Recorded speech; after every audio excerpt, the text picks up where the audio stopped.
Chapter 14, An Unexpected Ally. I urge Katja forwards, knowing in my heart that Chet's is going to catch us. Kat is slowing even more, and I have to push her from behind. We're close to the lake, but we're not going to get there. I hear a shout. Out of my way, Chubbs! And a thud. I turn around, and Trent is sprinting up behind us. They're after me, he says.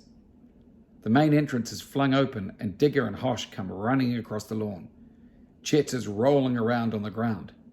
Chet's, I say. Idiot Trent must have shoved him out of the way in his desperation to escape. He's such a jerk. Leave him, he's done for, Trent says.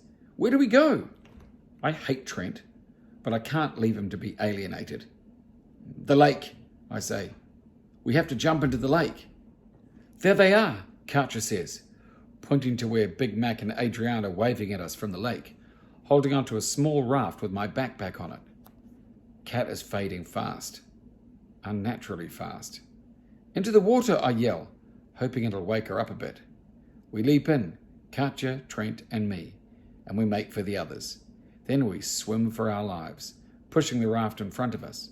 When I turn around, I see Chet's, Hosh, and Digger standing on the pier, with all the worker bug eyes. Behind them, we leap in, Katja, Trent, and me, and make for the others. Then we swim for our lives, pushing the raft in front of us. When I turn around, I see Chet, Hosh, and Digger standing on the pier, with all the worker bug eyes behind them. They're not even attempting to follow, which worries me as much as it cheers me.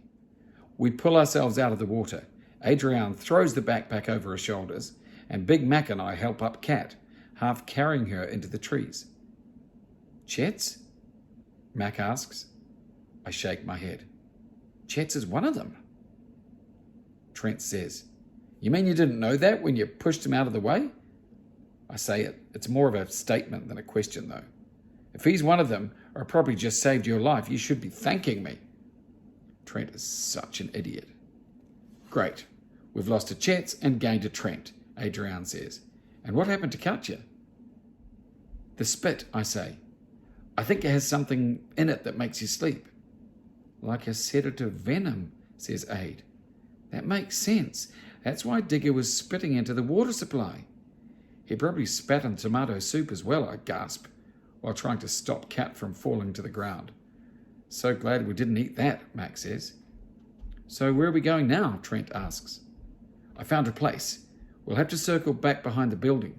We should be safe there for a while. Max stops for a moment. Wait a sec. Are we ditching Katja? Trent says. She's holding us back. And if she's going to fall asleep and turn into a bug-eye, we don't want her near us. We are not ditching Katja, I turn on him. If you want to stick with us, Trent, you'd better stop being such a dirtbag. Chill out, Fangy. Just saying what everyone else was thinking. None of us were thinking that, Trent, Adrian says. Right, Max says, putting Katja over his shoulder in some kind of highly impressive superhero carry. I can manage Kat. Let's get going. Still with us, Kat? I say. She gives me a sleepy thumbs up. If we can get her to base camp before she goes out, we might be able to save her. We move out. The new base camp that Mac has picked is closer to the building, but I'm thinking that could be a good thing because they won't look for us there. There's another hollowed out bush, a bit thorny on the outside, so we can't get in without being scratched, but it feels safe once we're there. What can we do? Adrian says, taking off the backpack. I grab it, I unzip it, and I pull out an oxygen tank that has a breathing mask attached to it. Put this over her mouth and nose, I say, and we secure it to her face, making sure the seal is tight to her skin, just as she stops responding. I turn the valve on the neck of the tank, and I hear the oxygen hissing up the tube and into the mask. Lance, you're a genius, Adrian says. If she's breathing pure oxygen, none of the spores should be able to get in. We'll give her an hour's sleep, and then we'll try and wake her. What if it doesn't work? Asks Trent. Oh, it'll work, I say. And then we can take it in turns to have a sleep. I dibs first after Katja. Trent is such a jerk. Mac goes into the new lookout tree, while Adrian and I watch over Katja. She's sleeping peacefully, and, as her wet hair dries in the sun, it forms little curls around her face. It makes her look younger. Aid and I look through Dale's notes for more clues. We know what we're dealing with now, but what we don't know is how we stop the aliens. And as Chet's is one of them, I'm desperate to find a way of turning him back. What happened in the dining hall? I ask. Trent talks through a mouthful of biscuit. It was fine. We were having a laugh, chilling out. We were going to settle down for some sleep, but then we heard you lot over the speaker. We thought it wouldn't be a biggie, staying awake, but it got harder and harder. Then Miss Hosh started playing that music and tiredness took over. I was all right because obviously I'm a beast. Adrian snorts. But the others, but the others were struggling. Imran and Isla, they fell asleep first. Did you let them out like we said? No way we were opening those doors, Trent says. We tied them up with bag straps. And then what happened? They went mental, he shrugs. And we suddenly heard loads of noise coming from outside the dining hall. All the other bug-eyes were going at the doors with axes and hammers. They broke in and started rounding everyone up. I escaped. Of course you did, Adrian rolls her eyes. What about the others? I ask. Dunno. Didn't stop to look. Every man for himself. He stuffs another biscuit in his mouth. Nice, I say. Don't judge me. He spits crumbs at me. You let your best buddy Chet's get buggy. You're no better. I bite my lip. There's no point arguing with Trent. He always has been and always will be a massive butt brain. But I'm angry with myself too, because a little part of me knows there's some truth in what he's saying. It is my fault that Chet's became a bug-eye, and I have to fix it. Right, it's been an hour, Adrian says. Shall we wake her?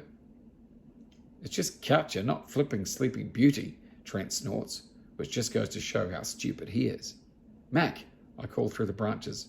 We're going to wake her. Come down and get your stuff together, just in case. We pack all our gear up. We tie our laces, and we put the bags on our backs. Ready? They nod.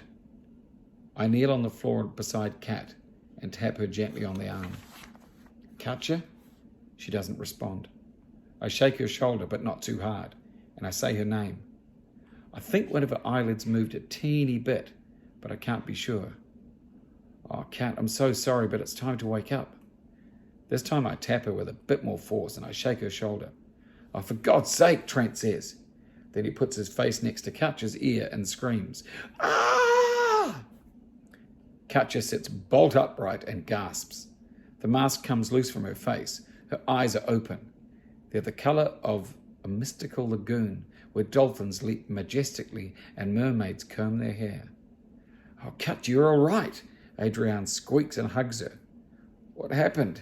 She says, squinting around. You took a hit in the arm, I say. Chet's spit.